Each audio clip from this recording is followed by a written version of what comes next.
Stephen Fry's decision to take on Austrian citizenship is a significant symbolic gesture that Brexit is a disaster. In case anybody had any doubts, this man who is an icon of Britishness is now an Austrian citizen. And this is one of the repercussions of Brexit. It's the threats to our British identity and the freedom of movement.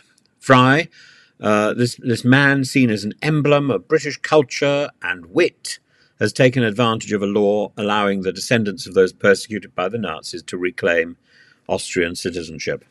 This move is not merely a personal or an administrative decision, but a pointed critique at the consequences of Brexit. By doing so, Fry joins a number of Britons who've sought to maintain their ties to Europe through the citizenship of EU countries. Brexit was sold on the premise of reclaiming sovereignty and independence, a vision of the UK as a proud, self-sufficient nation, free from the perceived constraints of the European Union. However, Fry's action highlights a paradox, that for many, Brexit has not been an exercise in gaining freedom, but in losing it.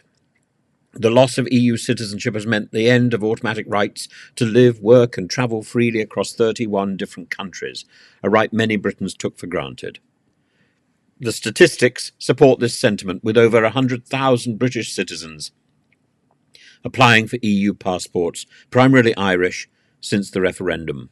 And Fry's decision also reflects the broader disillusion with what Brexit has come to represent. Once a movement that promised empowerment for the working class, it's increasingly become synonymous with barriers and limitations, both physical and economic.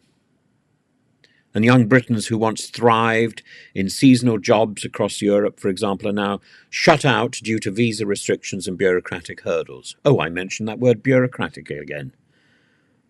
The loss of opportunity is antithetical to the freedoms that Brexit was supposed to deliver. There they were, emblazoned on the bus. Has it done anything for our NHS? No, our NHS is practically on its knees. Moreover, and to that effect, I received this letter. I received this letter this morning from my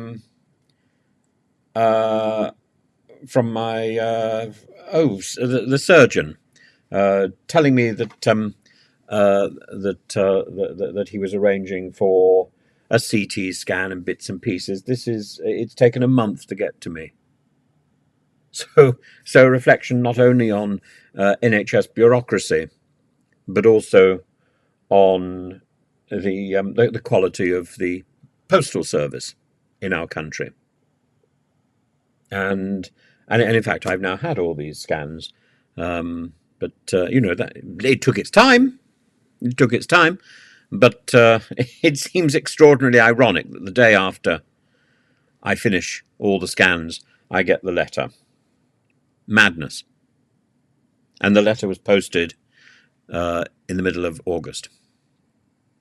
So Fry's citizenship is a reminder of the global context in which Britain now finds itself. The UK's international standing, once bolstered by its EU membership, has been diminished, its passport less potent, both symbolically and practically.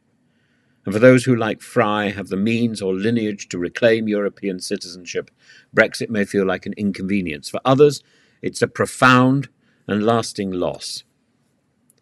Brexit was intended to be a triumph of freedom. Yet it has left many feeling trapped and isolated. Their sense of entrapment is not just about physical borders, but about identity. Many who identified as European feel their identity has been stripped away, leaving them discontented and disconnected. Fry's Austrian citizenship may be more than a personal decision. It's a critique of what Brexit has produced. It underscores the disconnect between the promised freedom of Brexit and the lived reality of restriction and loss. For those who once saw Europe as an integral part of their identity, this move is not a rejection of Britain, but a reclamation of what they feel has been taken away from them. As Brexit continues to shape our future, Fry's choice serves as a potent reminder of the unintended consequences of severing ties with Europe. I think he's right.